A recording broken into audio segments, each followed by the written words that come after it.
next installment, third installment that I'm doing today. And why am I doing free? Well, I'm really trying to get some stuff done, and I enjoy streaming as I do it, but we're still continuing the organization. I have done some stuff off camera since the last part. Granted, the last part ended nearly 2 hours ago, so like I wasn't gonna go 2 hours without attempting progress.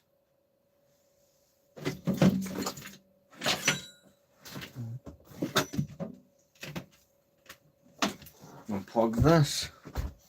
Hey, but yeah, we're gonna be live for a while, not too long, probably not as long as the last couple of parts. Like, I will do what I can, and then we'll pick it up again tomorrow. But I have certainly been busy.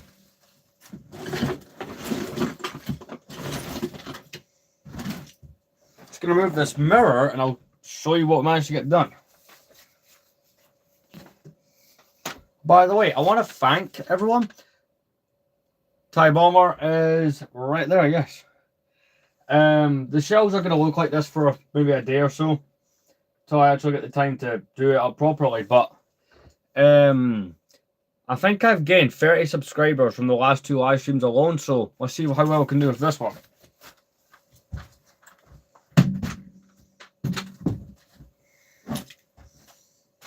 I think this one has potential. The streams seem to do better when they're done later at night, so there is that. I have been busy. I have managed to get some things done. I'll show you what I got done between the last couple of parts. So obviously, the shelving is going to continue to look this way for a little bit. Like I said, it's not perfect. I really don't like this, but it's how it's going to look for a little bit. That's fine. I've removed the drawers that were sitting there, and I've put them in here because I don't really use them. I've got my guitar there near the amp, so that works. I've had some music on in the background. You can get an idea of my music taste from that. Just organising this. I've bought one of those original Xboxes from 2001, so I may have to come up with I may have to set a console on top of this for a while, or just take it out when I want to play it, kind of thing. Obviously, I have not began to put things up along here, so I do need to do that. Also, the floor and stuff still needs sorting out, so it's gonna be a bit of a busier stream. So my phone is at 38%. We will stream until it gets to until I can't. Either I'm too tired to do it. It does look like there's been a battle, doesn't it? I'll either stream till I'm too tired or stream till my phone says, no, you're not doing this anymore. So that's kind of what the plan is. I've got bags, I'm throwing some junk out. I'm just trying to get through it all and see what we can get done, really. But there's 2 things I do not see myself doing in this stream. I don't see myself bringing the boxes through from the other room, and I don't see myself bringing in the games or putting those shelves. I think that'll be tomorrow's stream, kind of stuff. Or at least I think that's the more realistic way of looking at it. So that's kind of the gist of what I'm looking to get done, but it really ultimately depends on timing and stuff like that. I want to thank anyone who joins in this stream. Put R2 up there. So, yeah. Some things I will just be putting in the other room, like these work trousers that I wore my last shift. I've not had the chance to deal with those yet. That is embarrassing. Some things I will just be putting in the other room, like there'll be a part of this tomorrow. I'm thinking 2 parts probably will be tomorrow. I don't know. I don't think I'll do 3. I think 3 is a bit extreme. By the way, if you're just wondering what I'm doing, I'm making sure that these are empty before I do anything with them. But yeah, welcome to tonight's stream where we are. It feels weird, but see when all this is clear, I'll have a big bit of open space in the middle, which will feel nice.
Oh.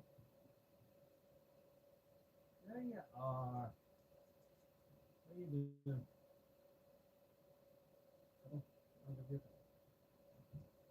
I've been on a few Oasis keep coming out.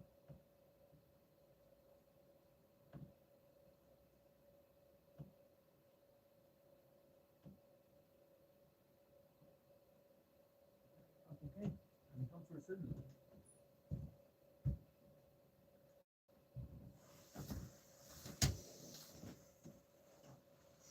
Alright, who's joined here? Hey, how's it going? One second, we seem to have a message here.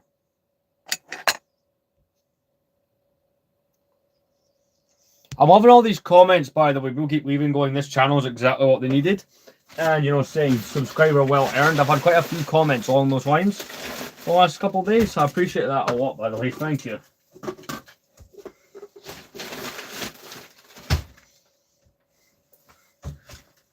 Something nice what you guys saying that I've earned the subscription. Based on, you know, whatever video or short or stream. Thanks, video or short or stream that you guys got introduced to me for. We're just trying to get the organisation on the go. I'm focused on the floor a little bit, but I'll mostly be doing the bed. I am going to add additional shelving to this. But I'm waiting until I actually do the stream where I reorganise and start to fix the shelves. So that will probably be a multi-stream process.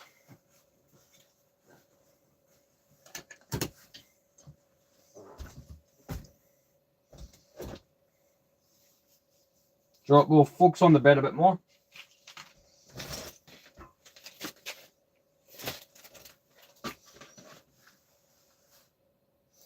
Honestly, I appreciate that. I remember feeling the same when watching a lot of creators around when I was younger. Do you know what's crazy? Most of those creators are no longer on YouTube. In fact, I recently found out that one of my favourite YouTubers, his channel is gone. And it's one of like, for a while, right? I'm not going to bother with the guy's name because it's pointless. But for a while, on my first few streams going back in January, I was recommending, people were asking, right, what was an inspirational channel. Turns out, I'd spent over a week bringing this guy up. Turns out it was a dead channel. I've been recommending a channel that YouTube felt the need to wipe from. YouTube wiped them for whatever reason. Which is funny because it's a channel that hadn't uploaded in about, 17 years. It was one of the ones I watched years ago that I felt inspired by. Wall-mounted light. Wall-mountable light. I plan to do something with this at some point on camera. I've had this for like 6 months. I still not figured out what that is. It was given to me. But, so I'm going to use it. But, yeah.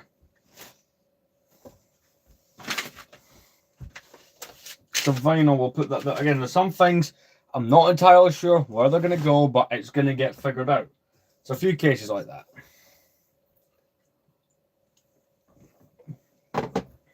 What else we got? It's not a great book. I remember getting this. This was a gift for maybe my 13th birthday. But Star Wars, like the cross sections to The Force Awakens, it's a decent book. I suppose if you like that era of Star Wars. Of course, there's the laptop that we used for all the TikTok streams and me indeed using the gaming stream, so that's going to go in there.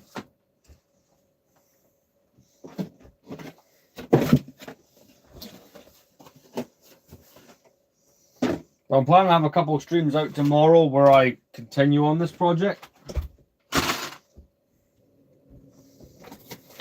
I'll admit, I did find things I was looking for, so way back, maybe 6 months ago, crap, my TV's trying to play a song, and I will be screwed by the copyright if it does.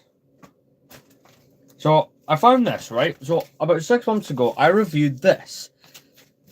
This is the Monster Fighters Mystery Mansion, and I had to say in the review I couldn't find an instruction booklet. It was behind these drawers. So that's just like paperwork and more vinyls. I do have like I do have a vintage record player. Before anyone asks why the hell I've got vinyls. Some more folders and stuff. We can throw that there for now.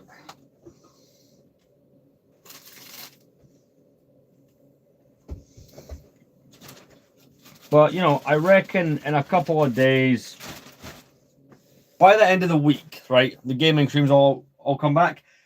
I made a big order from CEX last night, right? I was talking about this in one of the earlier streams, and I bought an original Xbox, right, from the early 2000s.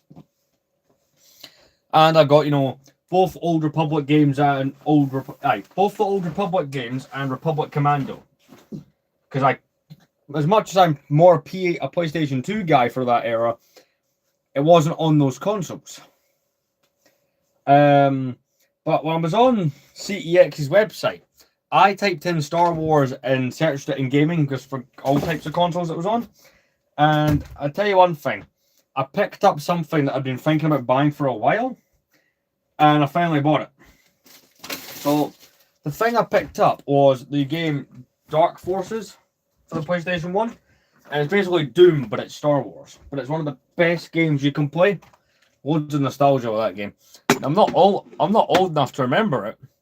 Like, the PS2 predates me, but I played it at one point as a kid, and it's a very nostalgic game. So I do look forward to that. It's a hat. Dark Forces, brilliant game for the PlayStation 1. I'll admit there's quite a few good Star Wars games on the PlayStation 1. The PS2 are some of the best ones. If we're going to talk about that.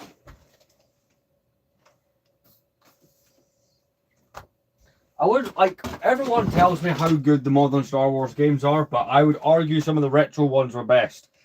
I think the one that everyone can agree is brilliant is the Force Unleashed games, especially the first one. So I've never heard someone. Any Lego parts are fine on the beds going on there. And anyone I've ever spoken to about that kind of thing, they've always agreed Force Unleashed 1 is a masterpiece. Which, you know what, that's 100% true. It is.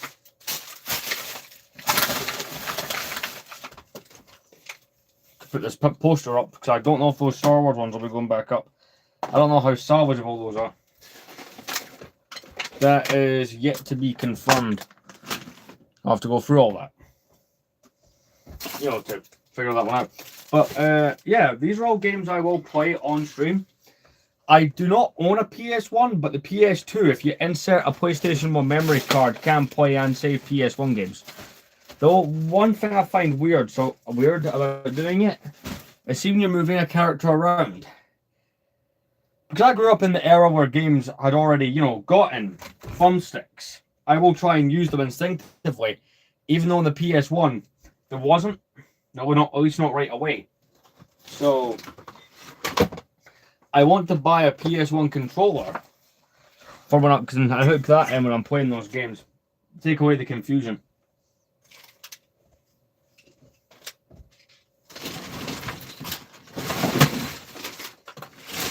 Oh, and by the way, the sail barge finally died between streams 1 and 2 of today.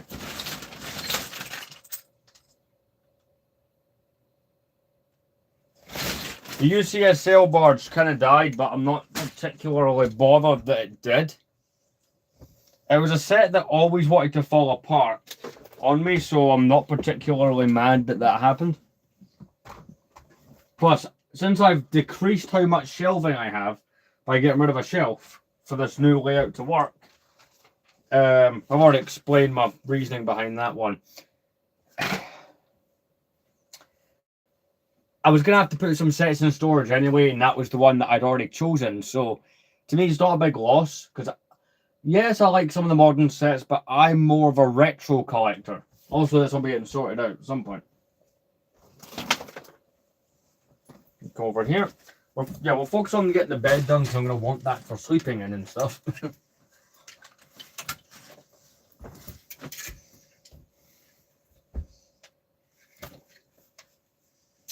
But yeah, how was everyone's Sunday?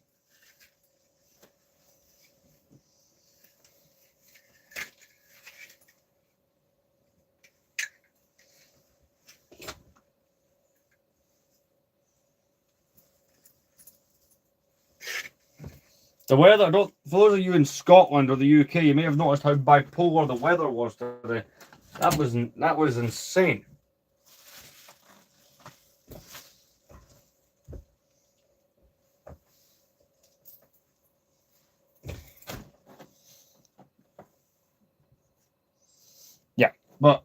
My plan is to be streaming till at least 11:30. But basically, once we've got all the bedding and stuff fixed, it's kind of free reign. What the hell have I got in here? Alright, it's just posters and stuff. The real joy was finding loads of stuff I had no idea that I had. Or I'd forgotten I'd bought. Because oh, crap. Sorry. A friend of mine helped me pack all the stuff up and move it around when we did it back in November when I changed the room layout to, you know, having the window blocked off because I thought at the time that was a smart idea. There's things like I just said to him to think if he saw something he can decide where it goes. Wasn't a bad idea, but I'm now finding stuff I'd forgotten I completely had.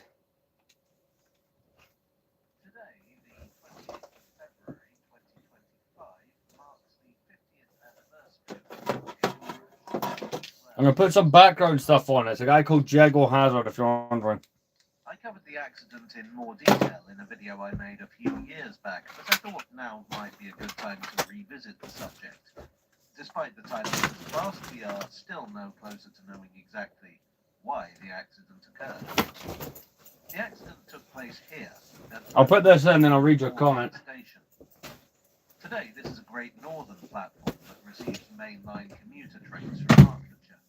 But in 1975, it was officially part of the Northern Line of the London Underground. A little background may be useful for understanding why the crash was as serious as it was. Platforms 9 and 10 were the terminus of the Great Northern and City Railway, a very unusual line running from Finsbury Park. You can't go wrong with that 2012 Geno's in Cannon. It's a brilliant set. It opened in 1904 and was not a success, due to being very short and offering very little advantage over other routes. The company had hoped to extend a little further towards Bath, but they couldn't raise the money. As a result, the line into Moorgate simply came to a dead end with no run-on siding or depot. There was a short sand drag beyond the buffers, just 2 feet or 60 centimetres in length. There was a slight downward gradient at Moorgate. In 1913, the line was bought by the Metropolitan Railway, who already had a line running through Moorgate and hoped to connect... Brickfest. See, I've never went to any of these brick-related events. I have debated it. Hey there, Potato God. I have debated going. Perhaps this year is the year that I do it. 3 lives in one day, I know. That's my free bit. Apparently, I'm trying to kill people. The full program of improvements to the Northern Line never Sorry. went ahead, but the Great Northern and City, more commonly known by this point as the Northern City... Welcome to the UK! As such, it was operated using smaller, deep-level tube trains, the 1938 stock. In the 1970s, it was decided to hand the Northern City line over to British Rail, who could make better use of it for their commuter trains. All was ready for a change of ownership in 1975, but before that could happen, disaster struck. On the morning of the 28th of February, at 8:46 a.m., peak time, a train came into the platform, far faster than usual. It ran straight into the end wall at full speed. With such momentum, neither the buffers nor the sand drag were of any use. The front coach was concertina. The second ran into the back of that, and the third rode partly over the top of the second. Something only possible because of the unusual... I like that we're all coming to agreements. Emergency services were called right away. The first ambulance crew arrived less than 10 minutes after the accident, followed shortly by the fire crew. An assessment team from Bart's Hospital and medical staff from BP's headquarters were also called upon. At this early stage, they weren't aware of the scale of the disaster. Upon discovering just how bad things were down there, the call was upgraded to a major incident. A disaster on this scale is always hard to deal with, but on the underground it was worse. Conditions were cramped and unbearably hot. Radios didn't work that far below the surface. A thick layer of dust made it hard to assess the situation and made it impossible to use fans to circulate air. Photographs of the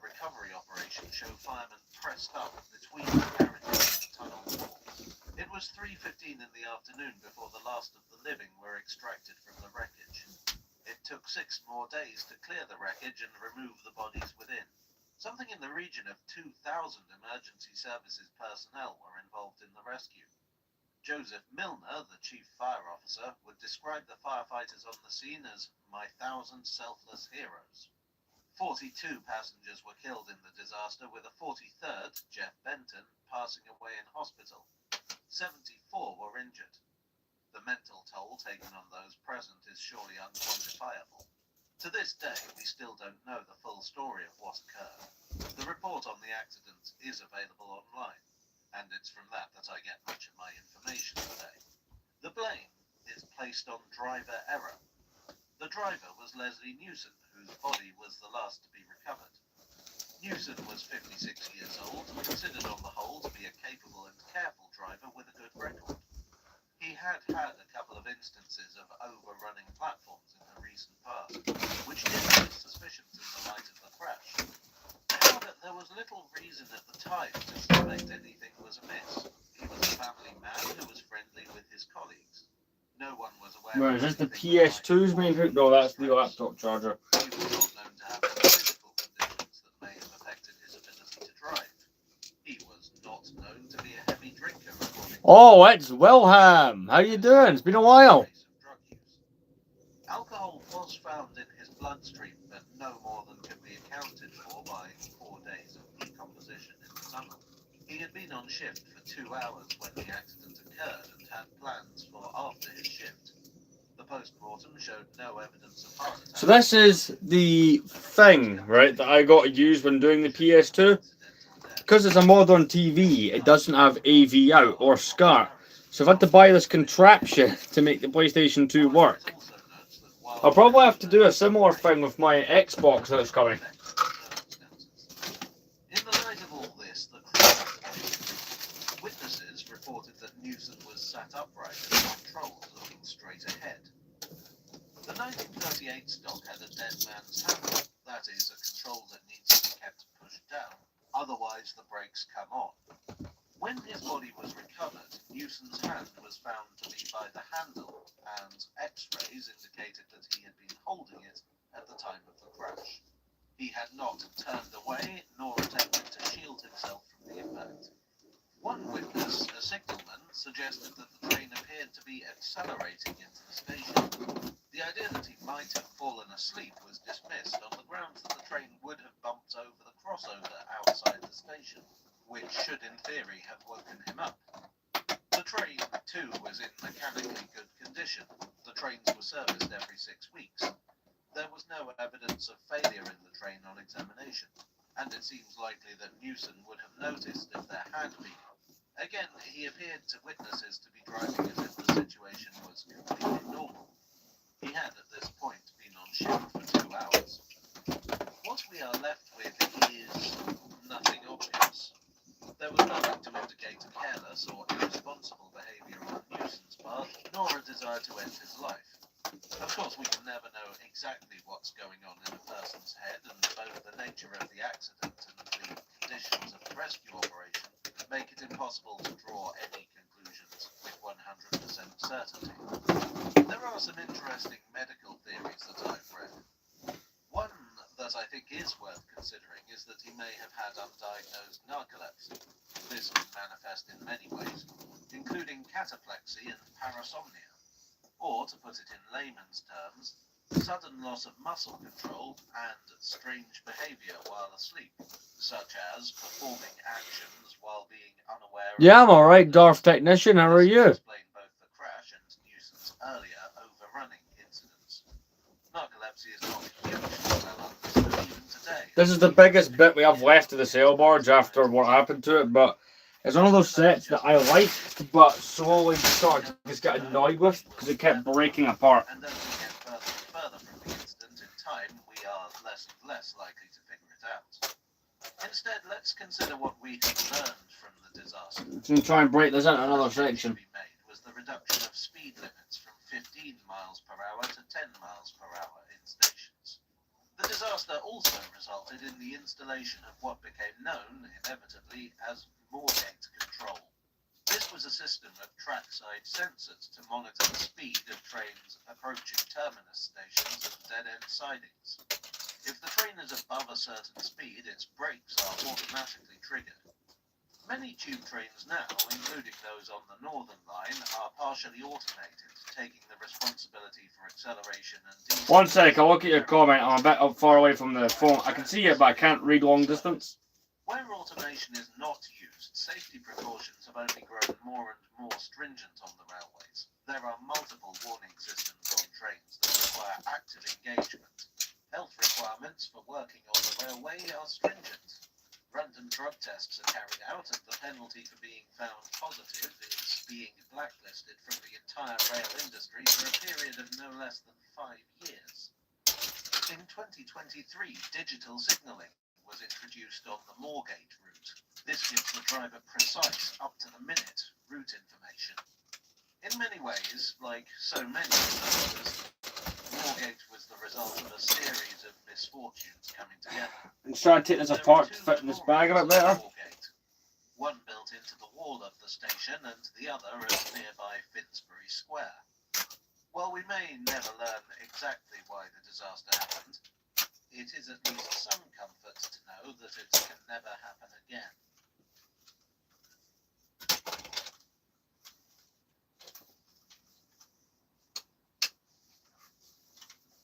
I hope you found this video interesting. It is rather different from the sort of thing I normally do, but as I say, I felt that the occasion warranted some commemoration.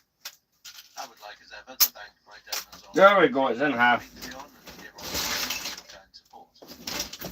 See you all again very soon.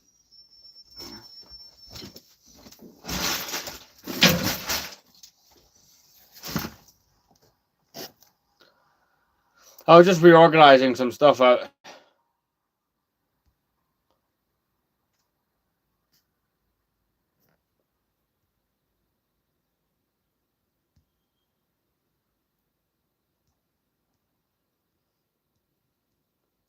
Oh, the PS2 did not break, so essentially I replaced my PS3 because it was one of the rare ones that could play PS2 games. I just went and got an outright PS2, and I've got an original Xbox coming so that I can play the original Old Republic games. We're just moving the place around a bit. We had our 3,000 subscriber special on. Car technician. I got too damn much. We're currently rearranging. Oh, you know, there's all this as well. But this was only one of the battles he was fighting. In the 1890s, And that's only some of it.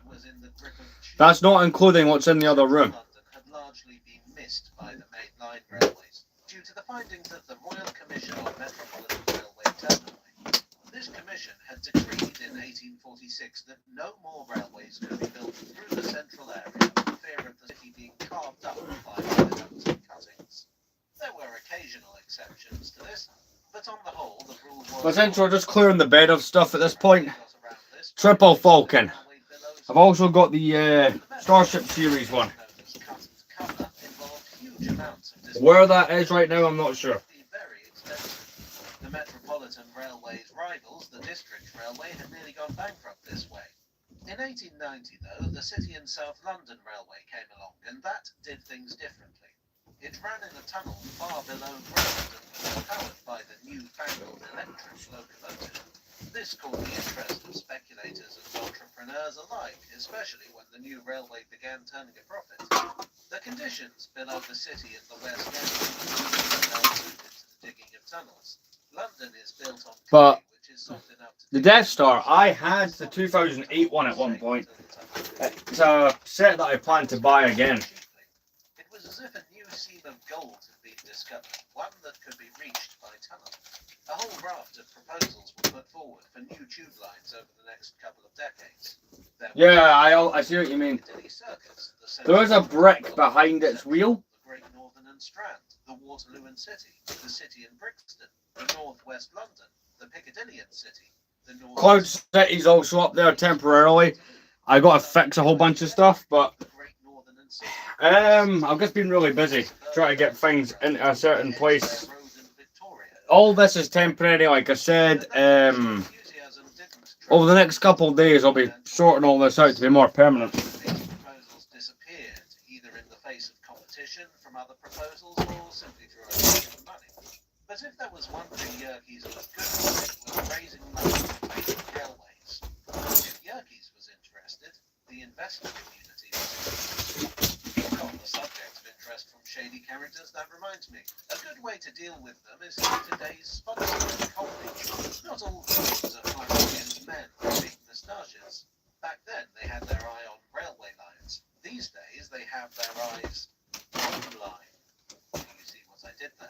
You see, websites have this nasty habit of harvesting your data. Yes, even when you click on Yeah, I wanted to have my window back. I missed having the ability to, data gets sold open my to window. information brokers, and from there it could end up anywhere. Banks, businesses, insurance companies, governments, and if a data breach occurs, literally anyone who knows how to look for it. Incogni is here to combat that. You see, these websites have a little problem. Legally, That's the crazy thing. That's went on for so long. I cannot think of any other Lego Star Wars set that did.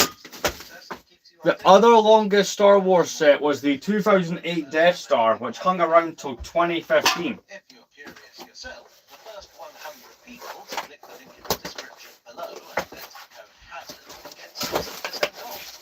Now back to Robert Barron's advice. They may have been scoundrels, but at least we got some railways out of it.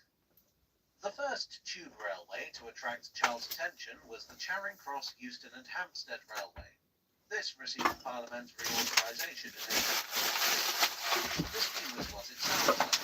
A line from the South Eastern and Chatham Railway's terminus at Charing Cross, across central London with a branch off of the London and North Western Railway Station at Euston, then up through the northern suburbs to Hampstead. British investors, though, were reluctant to put the money up, and therefore representatives were sent to America. Yeah, it does. I don't know exactly how Yerkes became involved, but it seems likely that he was in on it by 1889. In 1900, he bought himself a position as chairman with the purchase of £100,000 worth of shares. First order of business was planning extensions. Hampstead was good, but Yerkes wanted to extend further to Golders Green and Kentish Town. There are all sorts of colourful stories attached to his early involvement. One says that on his way over to Britain, he rhapsodised about his dream of opening up the city to a woman he'd just met. Another says that he took a coach out over the fields north of London, stopping it at an apparently arbitrary point and declaring that I'm back. this would be his terminus. Another states that on Hampstead Heath he was reconnoitring with the company vice chairman, and upon looking down at the sunlit city, he declared, on the verge of tears, "Davis, I make this railway." The reality was that he saw Golders Green as a potential market, a new suburb that would centre upon his railway. The concept of building a railway to nowhere in the hope of prompting development was considered fairly novel in Britain, although not unknown. But in America, it was standard practice for the builders of streetcar lines. It was a practice that would certainly catch on in Britain. Yerkes had no trouble convincing The UCS sail barge, I'm not surprised it's not the biggest seller. The Venator, I'm annoyed at, right? I feel the Venator, the UCS Venator, the set that everyone wanted, I feel the UCS Venator should have gotten at least a 5-year run, not 3. The Falcon, the ATTE, I understand. That's been out for, I'll be a 4-year-old set. Proposal authorised in 1897 stalled for lack of funds. But Yerkes believed there was particularly considering 2 other schemes. The UCS Falcon, though, I'd have thought they'd have made that the 10 years. I genuinely thought they would have. I can't believe how old that. I can't believe that set's turning 10. That's crazy. Great Northern and Strand Railway to run from Strand to Wood Green. Combining these 3 lines. They are expensive. I don't go out and buy them that often. Through the West End, skirting the edge of the city, and ultimately running out into the Right. East London. With the help of the financier Edgar Speyer of Speyer Brothers and the Old Colony Trust, he set up a new syndicate, Underground Electric Railways of London. There we go. But even this wasn't enough, for there was yet another line ripe for the taking. This one was the Baker Street and Waterloo, incorporated in 1893. This had assistance from another shaky character. Right. One James Whittaker Wright of the London and Globe Finance Corporation. I'm gonna bring these over. The London and Globe specialised in mining, so they were not only a good source of See, funds, I had the choice between the 2017 Falcon that's currently out and the one from 07. I went for 07.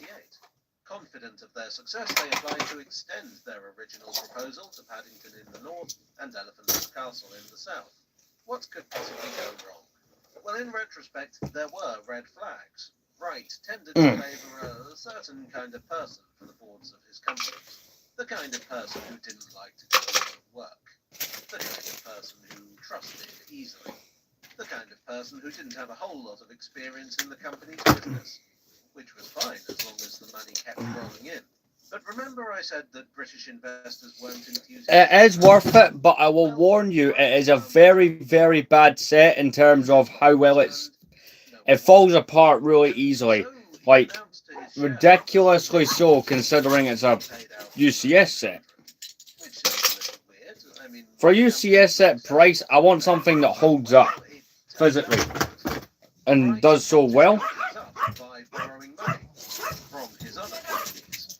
It appears on paper that they were all Not something that falls apart easy, which is how I found that set to be the entire time I've owned it. The case of the missing dividends brought this to light.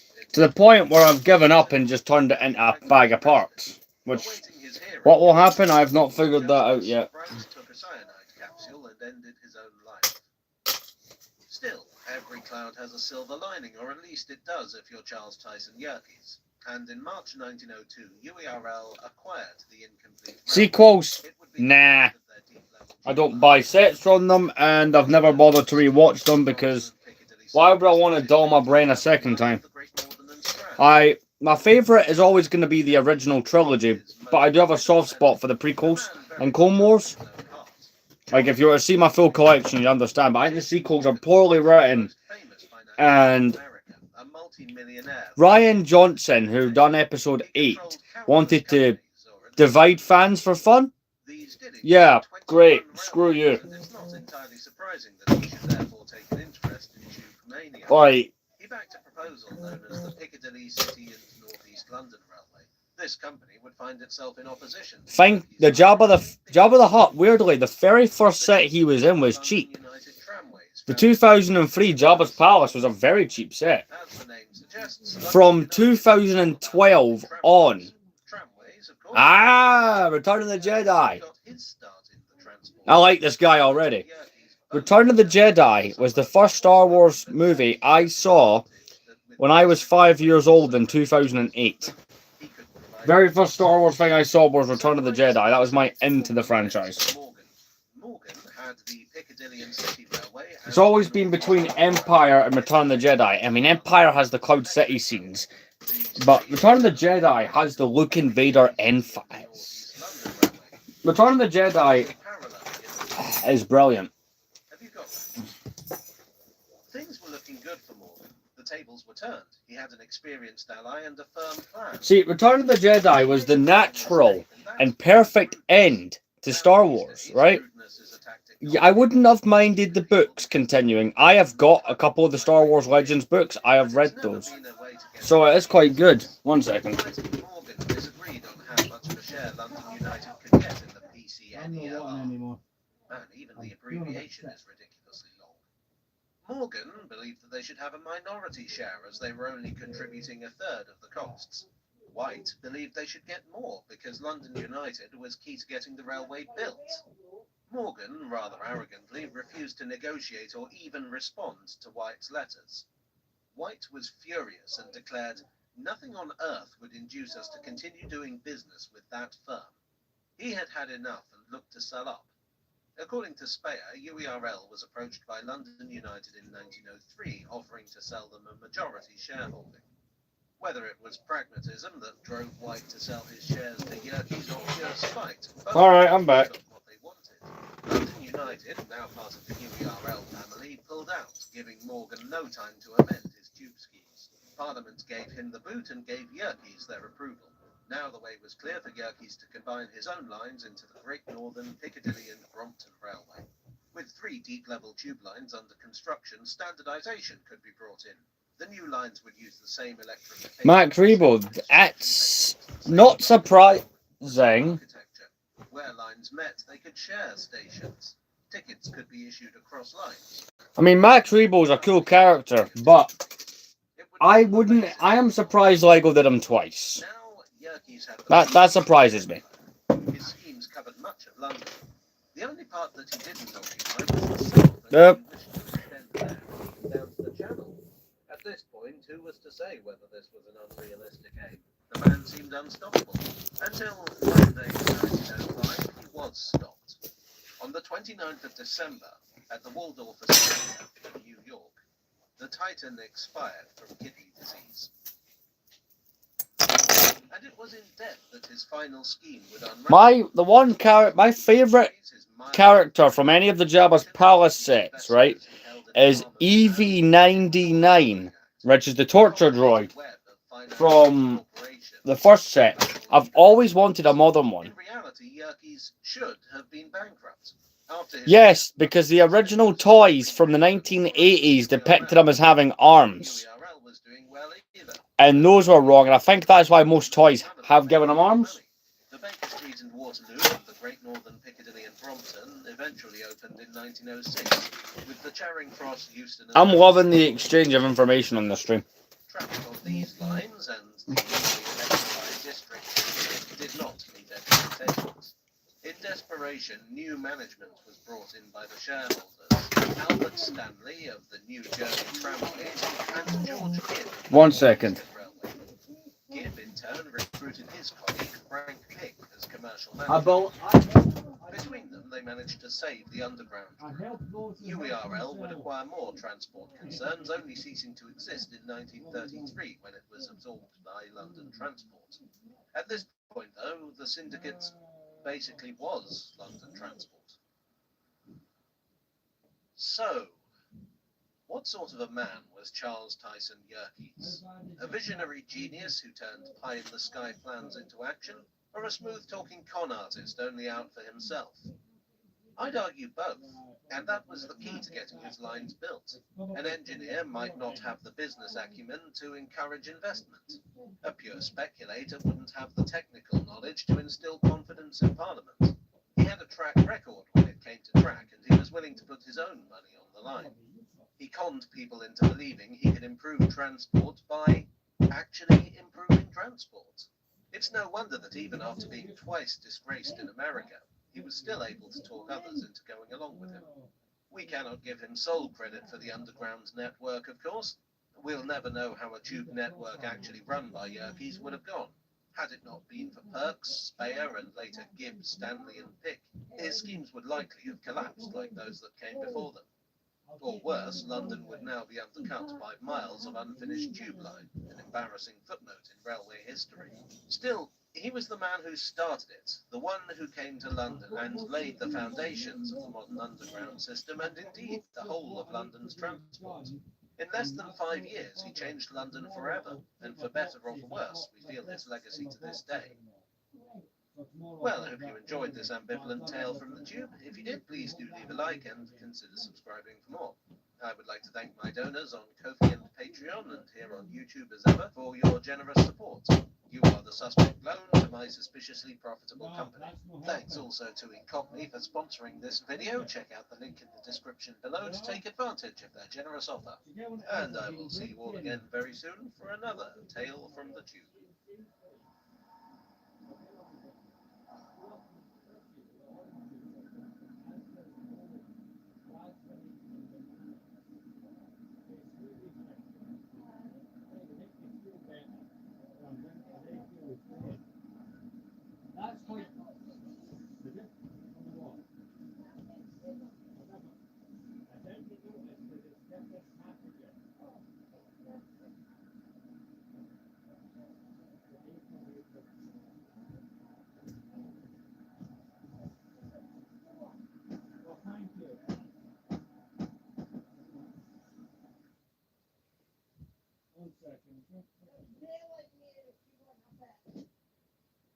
This video was brought to you by my loyal patrons. Pledge today and receive exclusive perks. Link in the description. To the average viewer, Thomas the Tank Engine is just a kid's property. A series of books and later a TV series about colorful trains with talking faces. And while that's not untrue, Thomas is a kid's property about talking colorful trains with faces, there's quite a bit more going on beneath the surface. At the core of this nearly 80-year franchise was creator Reverend Wilbert Awdry, a passionate railway enthusiast who based all of Thomas and his friends on real-life locomotives from around the world, all with interesting stories to tell.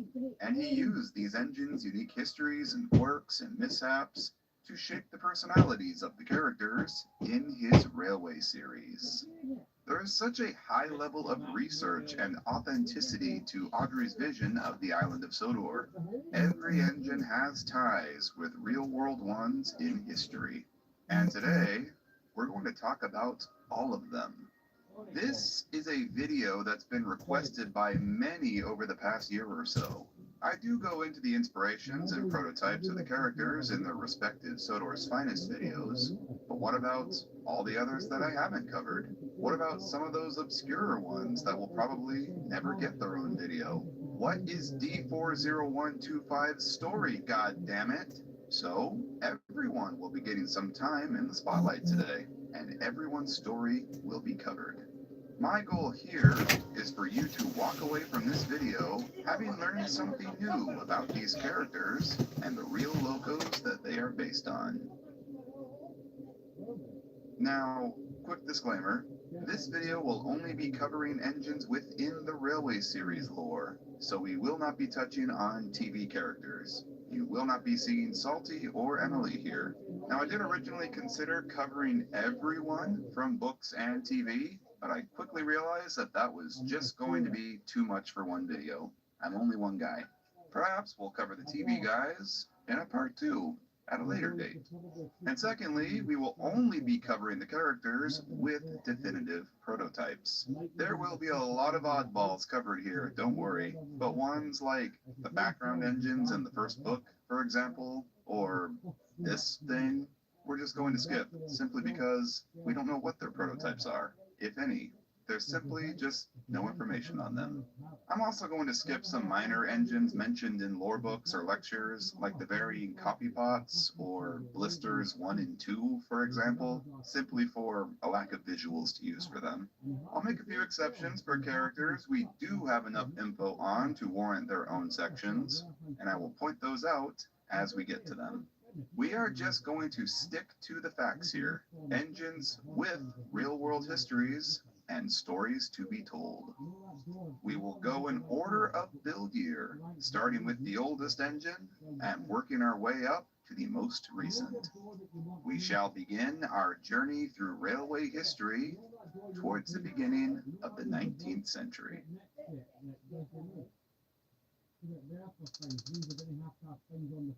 The oldest known engine to appear in the Railway series is, well, one of the first ever.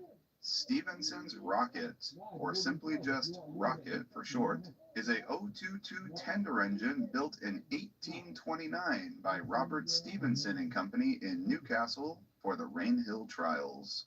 In 1829, the nearly completed Liverpool and Manchester Railway were seeking a source of motive power. They were considering a cable-hauled system, as steam locomotives were still unproven at the time. George Stephenson of Robert Stephenson and Company made the argument that steam locomotives were the future and would be the best motive power for this new railway. Consequently, the directors staged a competition between various steam engine designers to test this risky claim, which would come to be known as the Rainhill Trials. Of the 5 engines that competed, Stephenson's locomotive, Rocket, was the only of them to actually finish.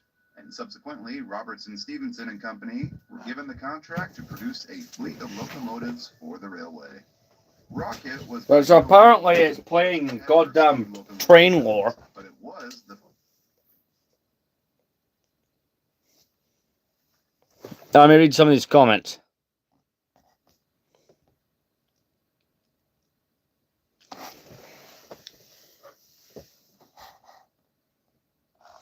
I mean, no.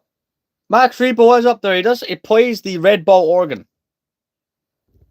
How is he not up there? Anyway, Hello.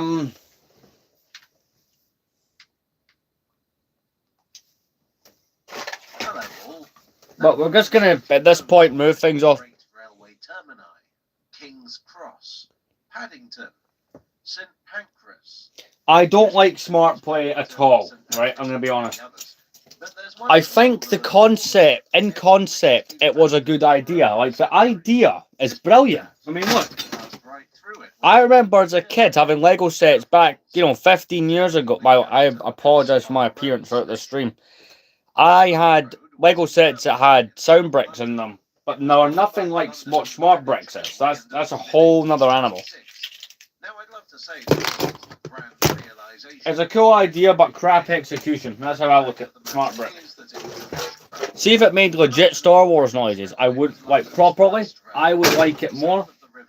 You had several very important military facilities. That's like my criticism of it. The dockyard, the Royal Naval College at Greenwich, and the Woolwich Arsenal. A number of proposals were forward for railways to connect these with London. Perhaps the most promising design was by Lieutenant Colonel George Thomas Landman, who was served as an engineer with the British Army during the Peninsular War and the 1812 war with America. He retrained as a civil engineer and came up with a line from London to Greenwich as part of a longer proposed route to Dover. Landman's line was very different to the modern concept of a railway because, quite simply, in the 1820s, the modern concept of a railway did not exist. You could supply your own wagon and pay to take it along the railway. Now, while this wasn't technically in London at that time, the Surrey Iron Railway between Wandsworth and Croydon had opened in 1803 on the same principle. Landman also envisaged footpaths either side of the track for pedestrians. But the most ambitious aspect was... I agree with that. That's logic. Viaduct. The theory was... Wrong end of the can. ...beneath the railway could be rented out as houses and business premises. One really big thing here was the opening of the Liverpool and Manchester Railway in 1830. This was an evolutionary leap forward. So much of what we take for granted on the modern railway shows up for the first time in Liverpool and Manchester. Stations, signalling... But essentially, there'll be streams tomorrow where we'll continue this project, possibly even finish it. Just another wacky invention. In 1831, Landman met a gentleman named George Walter. Walter was a wealthy entrepreneur with a habit of investing in harebrained schemes. He saw potential in the London and Greenwich Railway, so he quit his insurance business and devoted himself to the line. The eastern terminus. But anyway, I'm gonna pause this. The stream will be ending in the next couple of minutes, maybe the next 10 minutes. I want to thank everyone who showed up to the stream. What time? I'm not sure of the time. Keep an eye on my community tab where I make the posts. I'll have a rough idea there once I figure it out.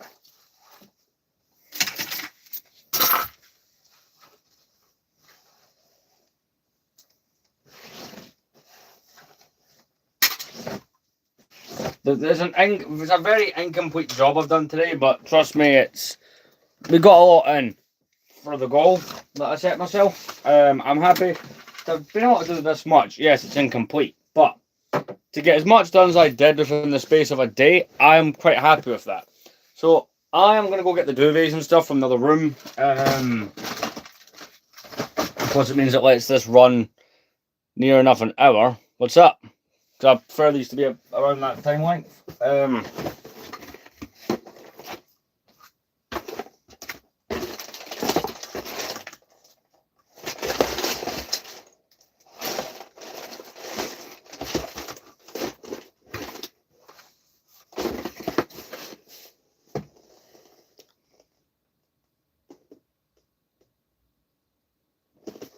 Good idea. Well, that's a good point, rather. Right, I will be right back, and then we're going to be ending this thing off. Tell you, 3 streams in a day. That's how much I like my audience. Hey, Potato.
Right, I'm back with them.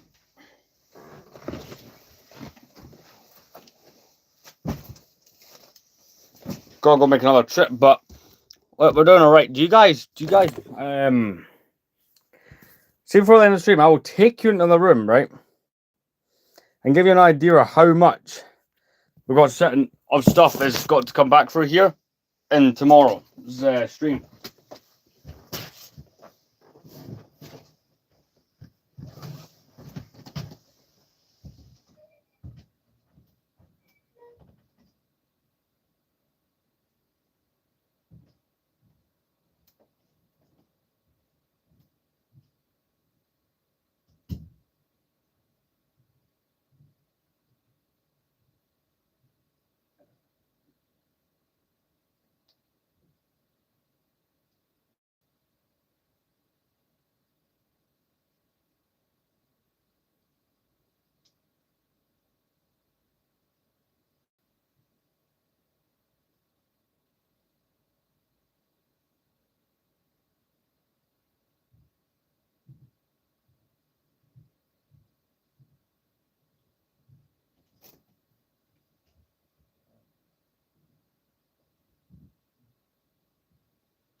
Yeah, in a moment, I'll show you what we're working with in the other room.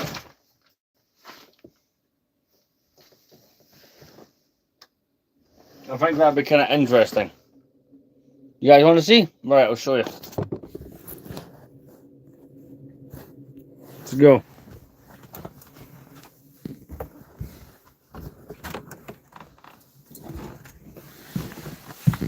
We're going on an adventure through the streams.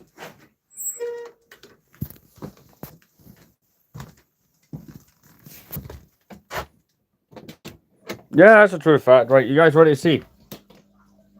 That's what we've got to work with in here, right? Exclusive look at something that's not my bedroom.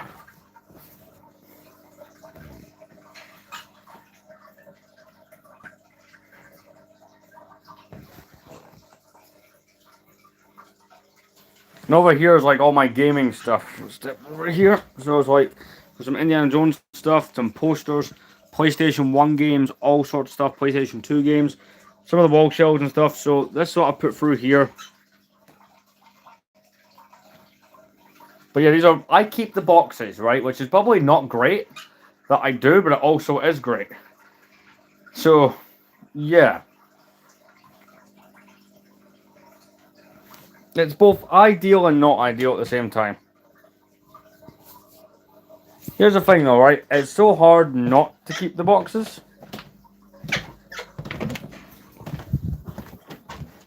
There's something about keeping the damn things. Don't give the dog some attention. But hey.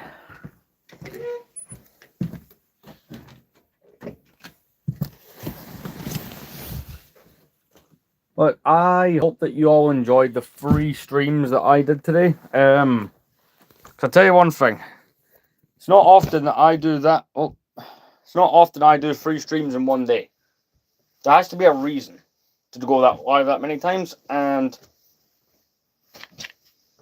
props to all of you. Today was one of those days where there was a decent enough reason.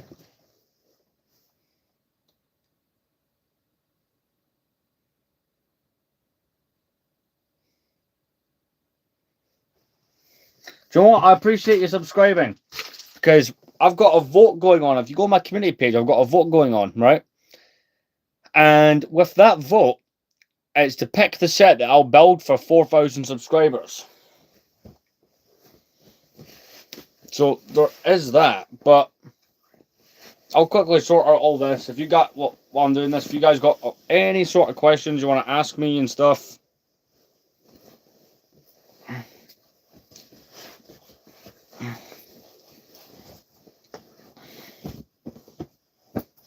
but hey, I appreciate the new subscribers. We do live builds. I've got a backlog to build on stream, so as soon as I'm not playing Bob the Builder, as everyone was calling it earlier with the shelving on live stream, we'll get back to that.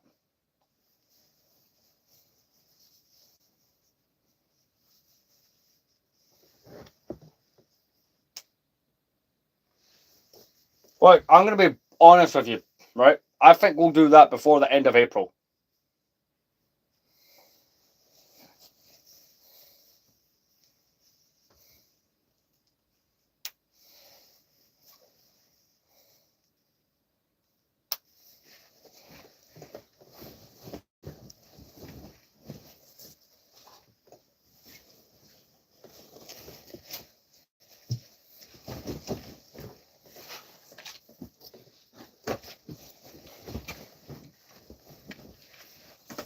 Put it this way, right? I gained over 500 subscribers within 2 weeks. Today alone, I think I've gained about 40. What does that tell you?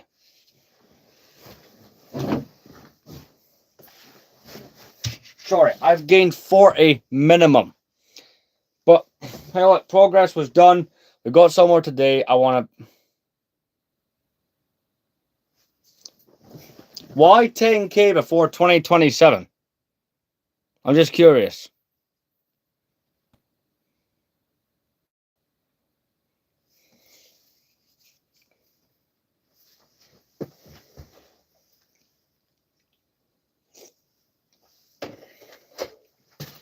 Personally, as far as 2026 goes, I think I can get to 6,000 or 7,000 would be the max. It would be good. This channel's 11 years old, so we're finally getting somewhere. But look, I want to thank everyone who tuned in tonight. I'll be posting times for tomorrow's stream, but I will see you guys later on. Thanks for watching. It would be a big achievement.